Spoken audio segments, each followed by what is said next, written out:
Bonjour à tous. Nous allons démarrer donc ce webinaire qui traite de l'amélioration de la biodisponibilité de l'acide alpha-linolénique sans pour autant augmenter l'apport en lipides de la ration alimentaire, qui constitue à ce jour un vrai défi d'ordre nutritionnel. Je voulais juste savoir, est-ce que vous entendez bien, si vous avez un souci en particulier? Euh,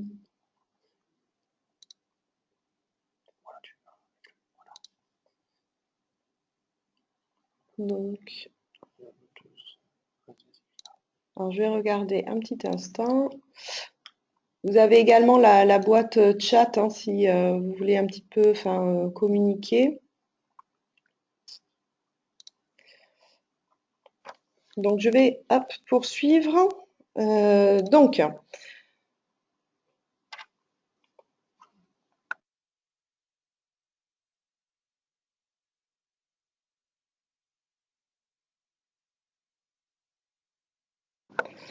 l'acide alpha-linolénique est un acide gras donc indispensable de la série oméga 3. C'est un substrat préférentiel de la bêta-oxydation au niveau hépatique, mais également en tant que tel, il a des effets positifs sur la prévention de pathologies cardiovasculaires et notamment en ce qui concerne la fibrillation auriculaire. En tant que chef de file de la série des oméga 3, il est également bioconverti en dérivés supérieurs, donc en longue chaîne N-3, notamment en EPA et en DHA, qui ont eux-mêmes des rôles structurels mais aussi fonctionnels, tels que donc ils interviennent au niveau du développement, au niveau de la prévention de pathologies cardiovasculaires, également la prévention au niveau de l'inflammation, de la dégénérescence au niveau de certaines pathologies telles que par exemple l'Alzheimer, mais également dans le développement embryonnaire. Cependant, donc les apports en acide alpha-linolénique, donc en précurseur oméga 3 en France, est insuffisant puisque les études ont pu montrer que l'apport en 18,3 était 3 fois inférieur aux recommandations actuelles, ce qui engendrait notamment un ratio entre les deux précurseurs des séries oméga 6 et oméga 3 qui était également 3 fois supérieur aux recommandations. Donc ce déséquilibre est essentiellement lié à cette insuffisance d'apport en acide alpha-linolénique et non par un apport trop important en 18,2N-6 comme a pu le montrer l'étude Aquitaine. Donc dans ce cadre, l'ANSES préconise d'augmenter l'apport en acide alpha-linolénique donc dans la ration alimentaire qui doit représenter donc depuis 2010 1% de l'apport énergétique total. Donc dans ce cadre, l'utilisation d'huile linolénique revêt un intérêt certain donc pour augmenter cet apport. Cependant, les études, donc 1K1 et 1K2, donc nous venons d'obtenir les derniers résultats, mettent en évidence que l'apport en lipides en France dans la ration alimentaire est tout à fait en adéquation avec les recommandations, puisqu'ils sont de l'ordre à peu près de 38% de l'apport énergétique total. Et également, l'étude 1K2 a pu mettre en évidence donc, que sur 10 ans de consommation, la ration alimentaire en lipides était tout à fait stable. Cependant, lorsqu'on regarde plus précisément cette étude 1K2, donc on peut observer qu'effectivement, on a 34% de la population adulte qui a une consommation en lipides en adéquation avec les recommandations, puisqu'elle se situe entre 35 et 40% de l'apport énergétique total.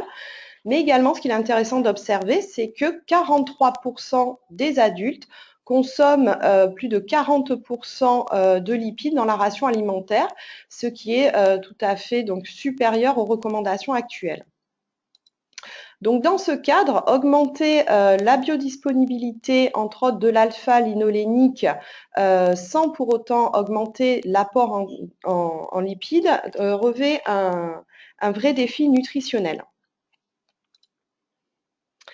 Donc pour définir la biodisponibilité, en fait, c'est un terme générique qui donc signifie que la biodisponibilité est la part utilisée par l'organisme, mais qui est différente de celle qui va être consommée. Elle est tributaire de différents paramètres, tels que des paramètres métaboliques, qui impliquent les étapes de digestion et d'absorption intestinale, donc impliquant les enzymes lipolytiques, la solubilisation des acides gras au niveau intestinal pour leur transport au niveau de la barrière intestinale, également ensuite leur transport vers les cellules utilisatrices et in fine l'utilisation cellulaire de ces acides gras. Également, la biodisponibilité va être tributaire de paramètres physiques tels que la forme de présentation des lipides, à savoir donc si les lipides sont ingérés sous forme de système colloïdal, tels que par exemple des émulsions ou encore des liposomes, mais encore l'état physique de la matière grasse qui peut être sous forme solide ou encore liquide. Également, des paramètres chimiques interviennent sur la biodisponibilité des lipides, tels que la forme chimique de présentation de ces acides gras, donc s'ils sont véhiculés par des acides gras libres ou encore greffés sur un triglycéride, des phospholipides ou encore des esters éthyliques, mais également la nature des acides gras, la longueur de la chaîne et l'insaturation peuvent moduler leur biodisponibilité. Et enfin, la position de l'acide gras sur le squelette, par exemple glycéridique au niveau du triglycérol, ou encore la position sur un phospholipide. Également, les paramètres physiologiques interviennent sur cette biodisponibilité des acides gras. Et enfin, la matrice alimentaire même, avec par exemple la présence d'autres composés qui peuvent moduler la biodisponibilité de l'acide gras, tels que les acides gras environnants, la présence de tocophérols ou encore de phospholipides dans cette matrice alimentaire. Alors, en ce qui concerne la biodisponibilité de l'acide alpha-linolénique, à ce jour, peu d'études ont traité de ce sujet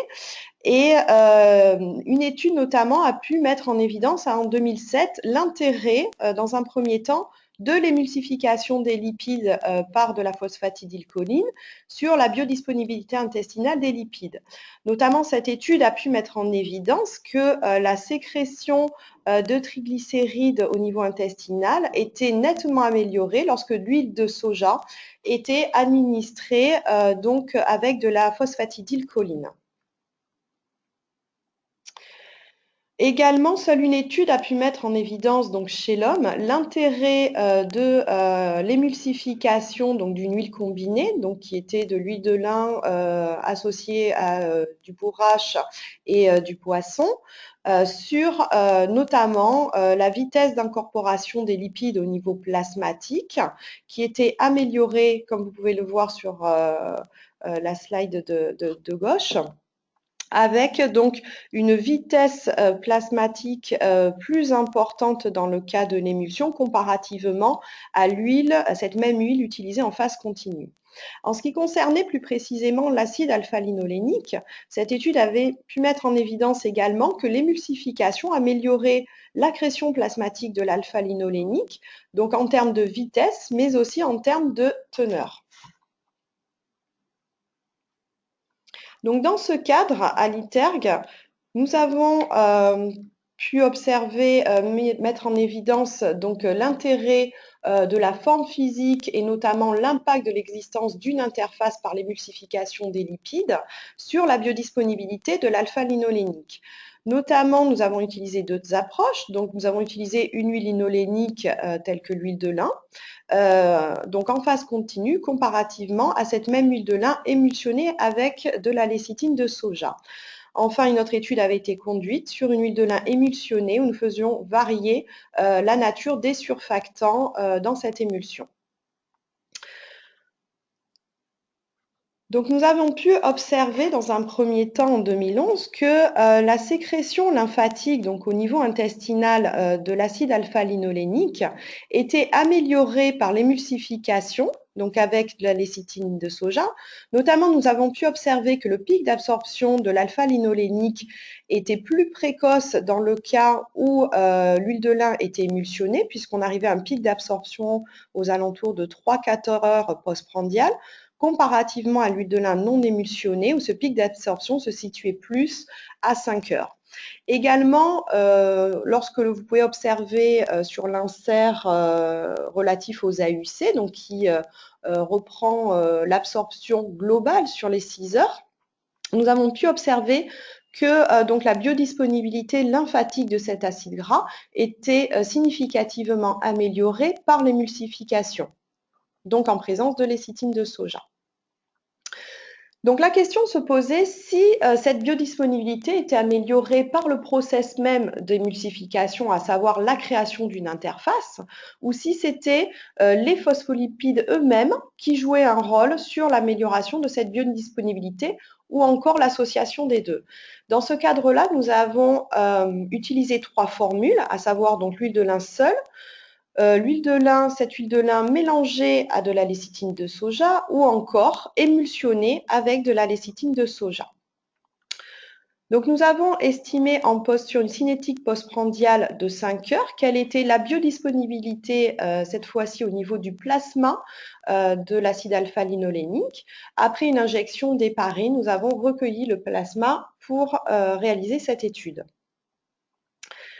Donc cette étude a pu mettre en évidence que effectivement la présence de lécithine de soja améliorait donc l'accrétion des acides gras totaux au niveau plasmatique. Notamment, nous avions un pic plus précoce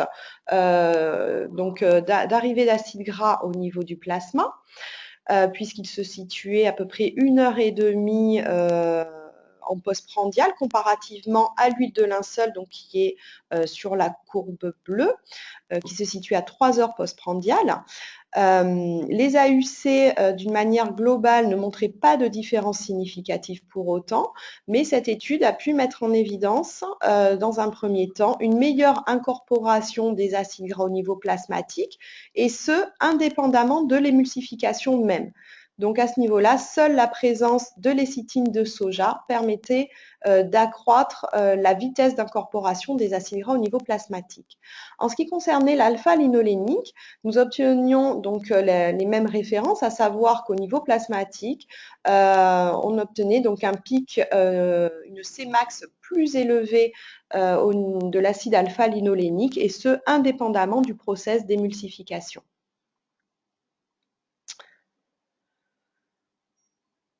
Donc cette incorporation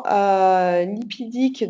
était améliorée en présence de phospholipides au niveau des triglycérides, et lorsqu'on avait pu regarder l'incorporation globale sur une cinétique de 6 heures, on remarquait cependant que le process même d'émulsification permettait d'améliorer cette accrétion au niveau de la fraction triglycéride du plasma. Dans cette même fraction, donc triglycérides, l'AUC également, donc l'absorption globale de l'acide alpha-linolénique était significativement améliorée avec le process d'émulsification. Donc dans ces conditions, nous nous posions la question si cette accrétion finalement d'acide alpha-linolénique engendrait une modification en termes de lipoprotéines plasmatiques, donc notamment au niveau du ratio HDL et LDL cholestérol, donc qui est un marqueur important au niveau de la prévention du risque cardiovasculaire. Et nous avions pu observer, donc sur la cinétique de 5 heures, que l'émulsification de l'huile de lin avec la lécithine de soja permettait d'améliorer ce ratio HDL-LDL cholestérol, donc qui constituait un meilleur profil par rapport aux autres groupes, à savoir notamment l'huile de lin seule ou encore l'huile de lin additionnée de lécithine de soja. Également, une autre lipoprotéine qui a été suivie sont les kilomicrons plasmatiques. Donc ces kilomicrons étaient également, cette synthèse était significativement améliorée 4 heures postprandiales après l'administration d'émulsification de l'huile de lin. Donc cette augmentation de kilomicrons est importante. Pourquoi? Parce qu'elle peut également générer des kilomicrons de nature plus importants. Ils sont vecteurs en fait des acides gras et notamment dans ce cas-là d'acide alpha-linolénique. Et nous avons voulu observer si ces kilomicrons, qui étaient plus nombreux, pouvaient également être qualitativement différents et notamment en estimant leur diamètre. Donc nous avons pu effectivement observer que le diamètre moyen des kilomicrons était nettement plus important dans le cas où l'huile de lin était émulsionnée avec de la lécithine de soja. Et également, nous avons associé à cela l'activité de la lipoprotéine lipase plasmatique, donc cette lipoprotéine lipase qui vient épurer les kilomicrons plasmatiques pour les rendre de plus en plus petits en termes de diamètre, donc qui donne des rémanents de kilomicrons. Et cette activité était nettement plus importante dans le cas de l'émulsification de l'huile de lin. Donc ce résultat est important puisqu'en fait, on voit bien que l'épuration du coup de ces kilomicrons va être augmentée et ainsi diminuée. En fait, c'est un facteur qui est donc de risque cardiovasculaire qui, dans ce cas-là, est diminué. Donc ainsi, avec cette étude, nous avons pu observer que la présence de phospholipides avec une huile linolénique permettait d'augmenter dans un premier temps la biodisponibilité plasmatique de l'alpha-linolénique et plus particulièrement dans les triglycérides plasmatiques, qu'elle permettait également de moduler la synthèse des lipoprotéines, à savoir en termes de nombre, mais aussi de diamètre de kilomicrons, avec une activité LPL qui était améliorée, et également un ratio HDL sur LDL cholestérol amélioré. Ces résultats étaient d'autant plus marqués et significatifs avec le process d'émulsification, donc notamment avec la création d'une interface. Donc cette création semble indispensable et nécessaire afin d'augmenter notamment cette activité LPL et qui permettrait de diminuer ce facteur de risque cardiovasculaire.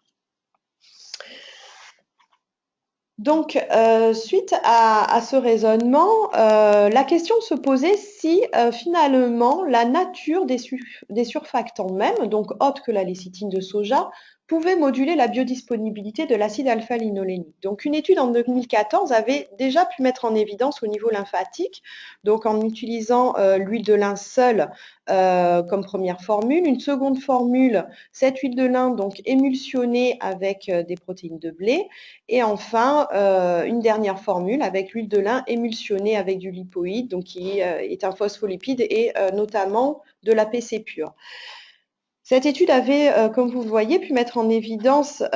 comme nos premiers résultats au niveau lymphatique, à savoir que le pic d'absorption au niveau lymphatique de l'alpha-linolénique était plus précoce lorsque l'huile de lin était émulsionnée, et notamment avec des phospholipides dans le cas du lipoïde, mais également donc cette accrétion, cette Cmax, était significativement améliorée donc par l'émulsification de cette huile de lin et plus particulièrement avec de la phosphatidylcholine. Dans ce cas, nous avons mené une étude où donc l'huile de lin a été administrée soit sous forme continue, soit émulsionnée avec de la lécithine de soja, ou encore avec de la caséine, ou enfin avec du Twin 80. Donc, nous avons caractérisé dans un premier temps ces émulsions en termes donc, de diamètre de globules gras qui étaient relativement proches les unes des autres, sauf bien sûr, là comme vous le voyez, dans le cas de la lécithine de soja, où nous avions une deuxième taille de population minime, mais qui était également par contre de 15 kilomicrons.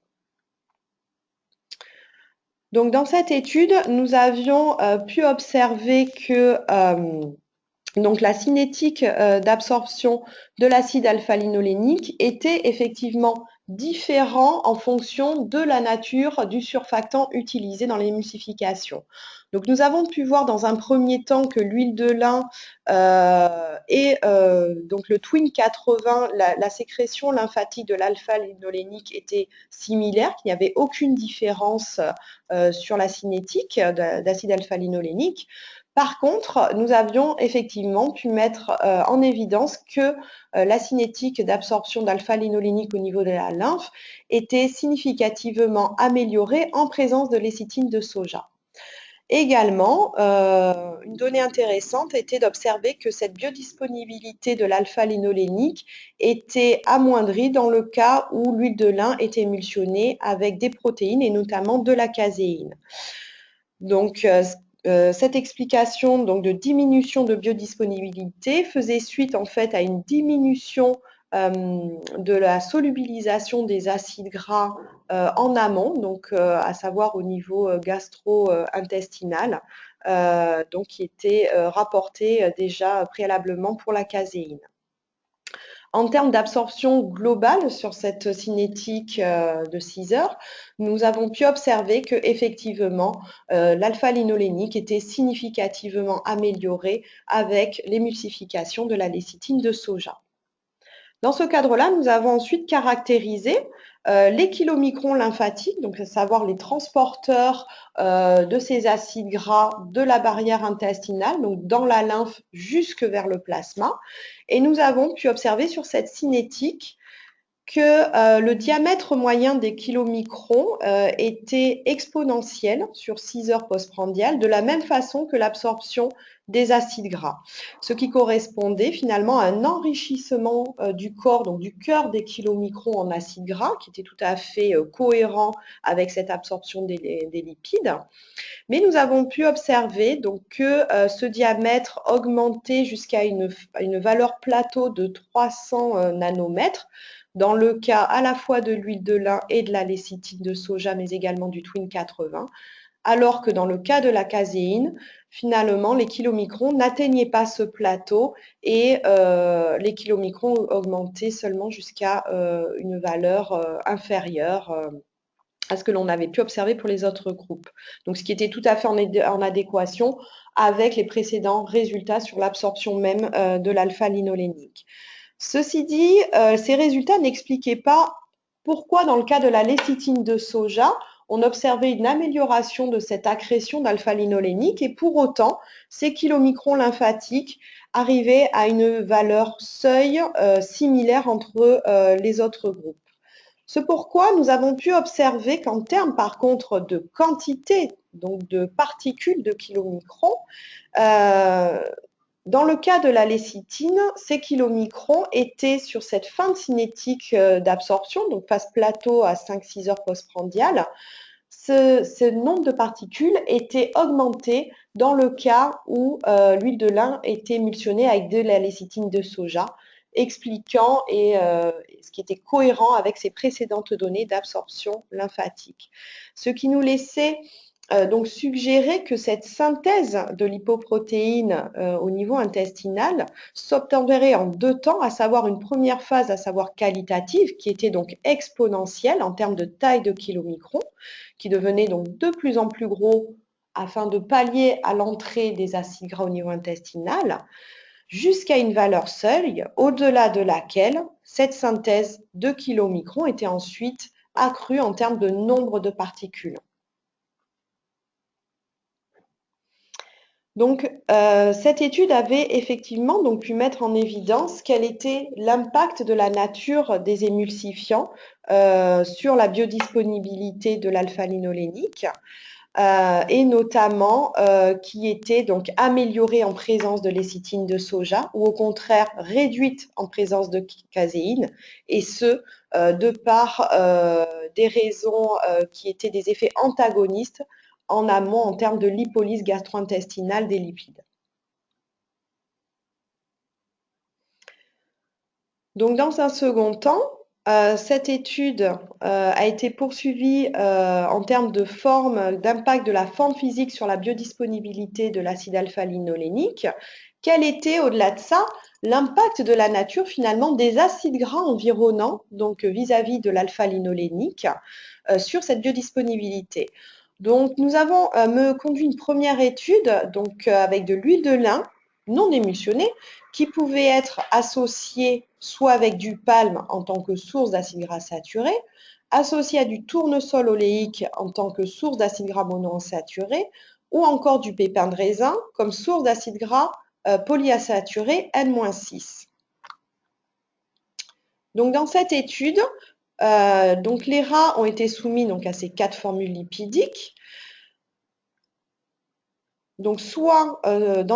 sous forme de régime sur 8 semaines, où nous avons estimé dans différents compartiments, à savoir compartiments plasmatiques, mais également au niveau du foie, quel était l'impact de ces acides gras environnants, mais également une seconde étude a été réalisée au niveau lymphatique, à savoir quel était l'impact déjà dans un premier temps au niveau de l'absorption intestinale de l'alpha-linolénique. Et dans cette étude,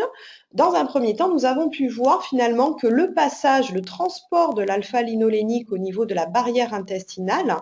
était significativement amélioré lorsque l'huile de lin était associée à du tournesol oléique ou encore à du pépin de raisin.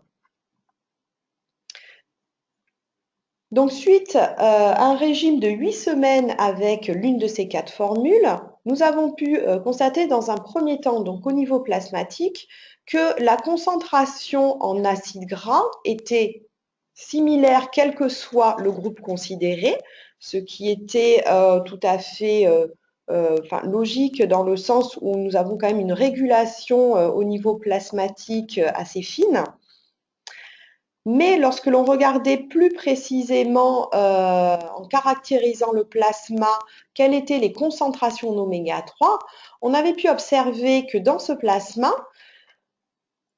les oméga 3, à savoir le précurseur, l'acide alpha-linolénique, mais également son premier dérivé à longue chaîne, le PA, étaient significativement améliorés lorsque l'huile de lin était associée à du tournesol oléique. Et ce de l'ordre d'un facteur 2,5 dans le cas du précurseur et de l'ordre d'un facteur 1,5 dans le cas de l'EPA. Plus précisément, lorsque l'on regardait au niveau de la fraction triglycéride de ce plasma, on notait que l'alpha-linolénique était préférentiellement incorporé dans cette fraction, ce qui jusqu'à présent est logique, mais que donc en présence de tournesol oléique, effectivement, cet alpha-linolénique était significativement amélioré dans la fraction triglycéride du plasma. Dans la fraction phospholipide, qui est la fraction où s'incorporent préférentiellement les longues chaînes, on avait pu observer effectivement que le PA y était préférentiellement incorporé, mais que ce dernier était significativement amélioré à partir du moment où l'huile de lin était associée à une seconde huile végétale, et ce indépendamment de sa nature. Ceci dit, lorsque l'huile de lin était associée à du tournesol oléique, la concentration donc en EPA dans cette fraction était significativement améliorée et de manière plus importante comparativement aux autres huiles végétales. Donc dans ce cadre-là, la question se posait si ces modifications impactaient le profil des lipoprotéines plasmatiques. Effectivement, nous avons pu observer que lorsque l'huile de lin était associée à une seconde huile végétale, la concentration en cholestérol total et notamment en ester de cholestérol était significativement améliorée, et plus précisément la fraction, donc entre guillemets bon cholestérol, à savoir la fraction HDL cholestérol. Donc dans ce cadre-là, nous avons pu constater finalement que l'association de l'huile de lin avec d'autres acides gras et notamment de tournesol oléique favorisait la synthèse d'HDL-cholestérol qui, d'un point de vue qualitatif, serait donc plus riche, notamment en alpha-linolénique, mais surtout en EPA. Donc, quelles étaient finalement les modifications au niveau hépatique? Donc, siège où nous avons la synthèse des lipoprotéines. Nous avons pu observer au niveau du foie que seule la fraction EPA était significativement améliorée lorsque l'huile de lin était associée à du tournesol oléique, mais également avec du palme. Donc finalement, la fraction, l'acide gras qui était commun à ces deux régimes, tournesol oléique et palme en association, finalement, on s'est rendu compte pouvait être donc l'acide oléique. Donc la question se pose à savoir si l'acide oléique aurait un impact particulier donc vis-à-vis du métabolisme de l'alpha-linolénique notamment au niveau hépatique, en favorisant,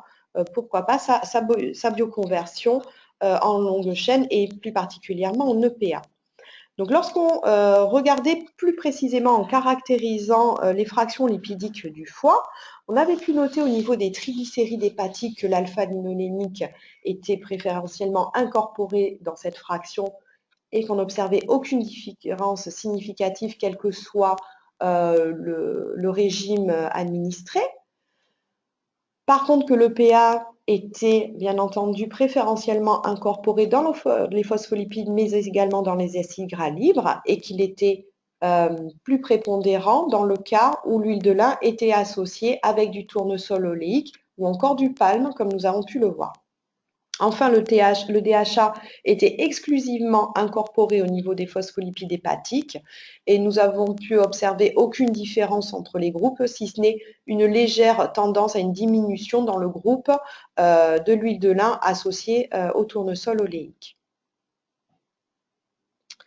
Donc, au cours de cette étude, nous avons pu observer que la biodisponibilité donc, de l'alpha-linolénique mais également son devenir métabolique pouvait être modulée notamment en fonction de la nature des acides gras environnants qui lui étaient associés. Dans ce cadre-là, il semblerait que le tournesol oléique et notamment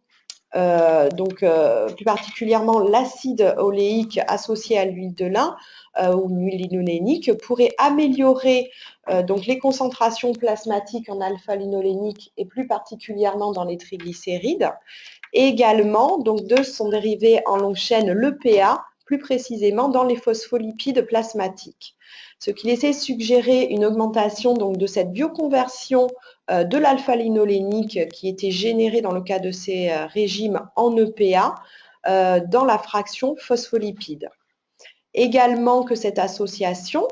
tournesol oléique et huile de lin permettait de moduler également le profil des lipoprotéines plasmatiques et notamment en favorisant donc la synthèse d'HDL cholestérol qui serait alors plus riche en EPA.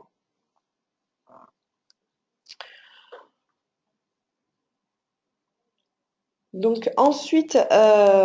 suite à la modification, donc comment améliorer cette biodisponibilité de l'alpha-linolénique? Donc outre la forme physique, nous avons pu voir effectivement que la forme chimique pouvait impacter cette biodisponibilité et notamment en fonction de la position de l'acide gras sur lequel est greffé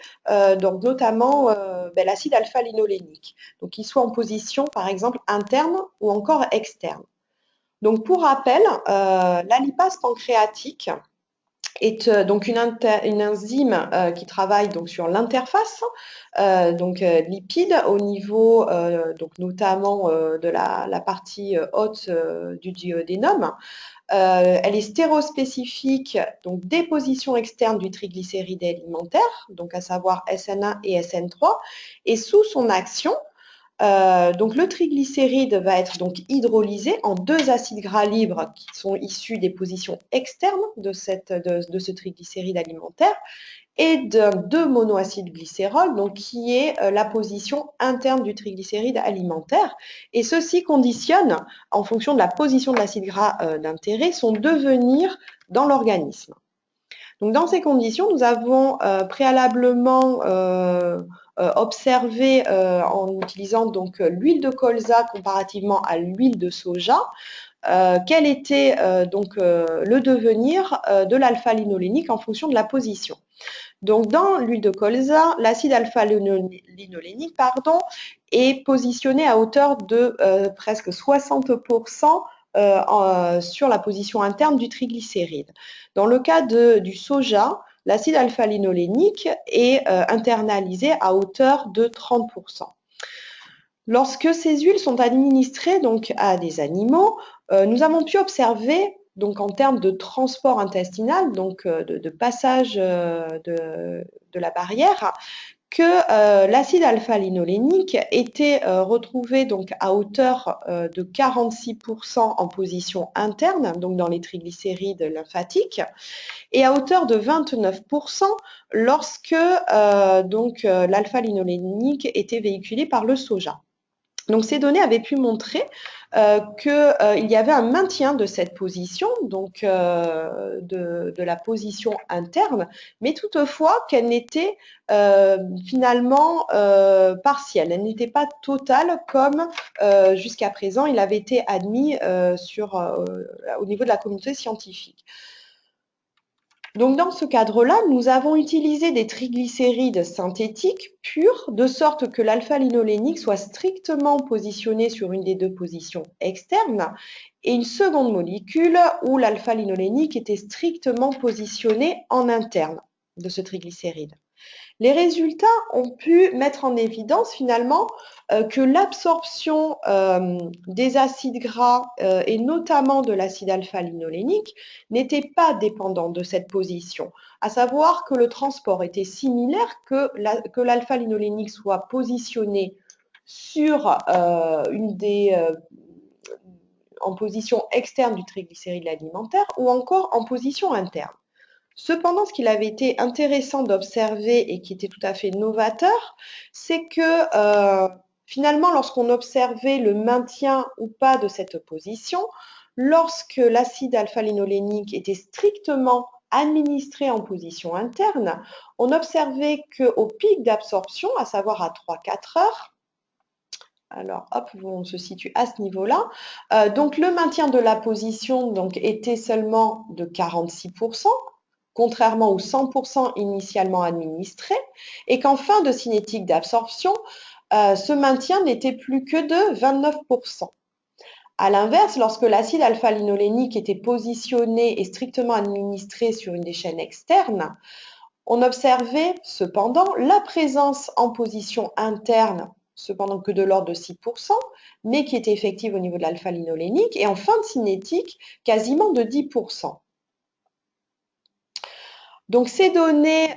étaient tout à fait novateurs et avaient pu mettre en évidence qu'il y avait toutefois un maintien de cette position interne, mais qui finalement n'était que partielle, mais toutefois intéressante, et que finalement, même si la était administrée en position externe, on pouvait recouvrer un petit peu d'alpha-linolénique en position interne, qui, d'un point de vue nutritionnel, est quand même une position à privilégier. Donc, en termes d'explication, nous avons pu déjà observer qu'il y avait une possible isomérisation de cet acide gras de la position interne vers la position externe, expliquant ces données, mais surtout, ce qui était nouveau, qu'il y avait très certainement une hydrolyse de la position interne, ce qui n'a pas été démontré à ce jour au niveau intestinal, et qui pouvait expliquer que ce maintien de position interne ne soit que partiel, donc une hydrolyse initialement des deux monoacylglycérol. Au niveau plasmatique, nous avons pu ensuite observer le même constat, à savoir que lorsque l'acide alpha-linolénique était strictement administré en position interne, on recouvrait l'alpha-linolénique en cette même position, mais plus que de l'ordre de 22%. Et que lorsque l'acide alpha-linolénique était administré strictement en position externe, on recouvrait de l'alpha-linolénique en cette position interne, mais que de l'ordre de 10%, et ce sur le plateau, donc à T6, d'absorption des lipides.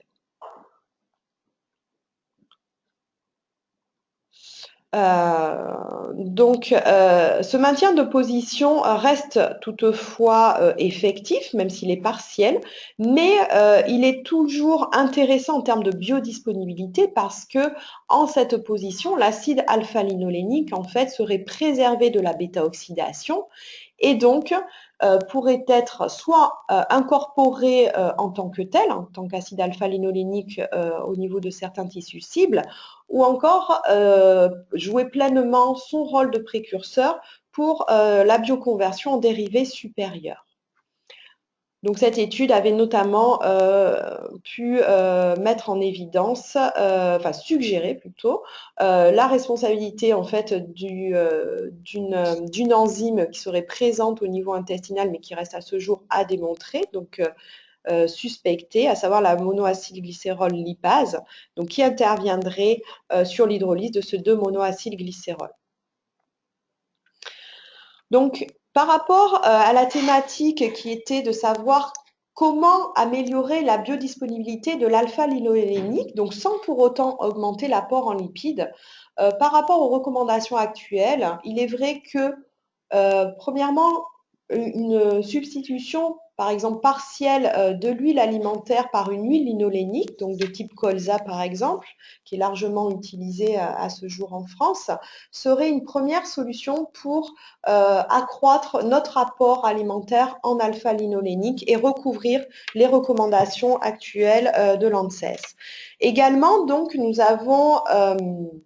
suivi quelle était l'amélioration préférentielle de la biodisponibilité. Nous avons pu, par les travaux que nous avons conduits, plus donc ceux que nous avons observés au niveau de la littérature, donc les quelques données, pu observer que finalement la création d'une interface, donc par le process d'émulsification, permettrait de favoriser la lipolyse gastro-intestinale des lipides et favoriserait le transport et la biodisponibilité de cet acide gras, donc de l'alpha-linolénique. Mais nous avons pu observer que la nature de cette interface était également d'une importance particulière, puisqu'elle pouvait avoir des effets différents sur cette lipolyse gastro-intestinale. Et notamment, nous avons pu observer que les phospholipides permettaient d'améliorer cette absorption et donc la biodisponibilité et l'accrétion de l'alpha-linolénique jusque dans le plasma et vers des tissus cibles, mais à l'inverse que la caséine diminuait la biodisponibilité de l'alpha-linolénique par une baisse de sa solubilisation micellaire au niveau gastro-intestinal.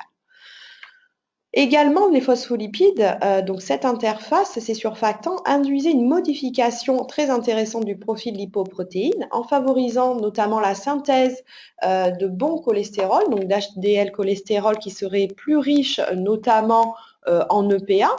donc puisque nous avons également favorisé la bioconversion de l'alpha-linolénique et que notamment nous avons pu impacter l'activité de l'enzyme présente au niveau du plasma qui permettait l'épuration des kilomicrons, de larges kilomicrons, et qui serait potentiellement donc intéressant en termes de prévention de risques cardiovasculaires. Également, l'impact, la matrice a une importance également particulière, comme nous avons pu l'observer sur la biodisponibilité des acides gras et notamment de l'ALA. Notamment, la présence de tournesol oléique induisait une modification au niveau de l'absorption intestinale, donc en favorisant cette absorption, également du profil plasmatique en termes de phospholipides, où on avait pu observer une amélioration du statut plasmatique en phospholipides, alors plus riche notamment en EPA, et que cette synthèse de lipoprotéines HDL cholestérol était également favorisée en présence de tournesol oléique. Enfin, la structure des triglycérides était également importante vis-à-vis de la biodisponibilité de l'ALA, à savoir que la position de notre précurseur sur le squelette induisait une modification de cette biodisponibilité dans le sens où il était toutefois préservé en position SN2, donc qui est une position qui serait à privilégier d'un point de vue alimentaire. Pourquoi? Donc parce qu'il est bien sûr préservé de la bêta-oxydation, également qu'il pourrait ensuite être plus biodisponible pour éventuellement une bioconversion en dérivés supérieurs tels que EPA et dans une moindre mesure le DHA. Donc, je vous remercie donc pour votre participation à ce webinaire. Également, donc, ces études ont reçu différents soutiens, donc importants à savoir donc Terre Univia, également la NRT, la région Aquitaine, également l'Actia, l'Institut Carnot-Lisa, également l'Université de Bordeaux, et ces études ont parfois été menées en collaboration avec d'autres équipes académiques au niveau national. Si vous avez des questions, le chat, je crois que vous avez une box sur donc votre droite, où donc vous avez la possibilité de poser les questions via le chat, où j'essaierai de répondre directement. Merci à tous.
Bon, mais puisque apparemment, donc je n'ai pas de questions en particulier, mais j'espère que ça a été suffisamment clair. Donc, je reste quand même disponible si vous avez des questions ensuite qui peuvent arriver, ben, par mail ou vous avez mes coordonnées téléphoniques également. Je vous souhaite une excellente fin de journée. Merci beaucoup.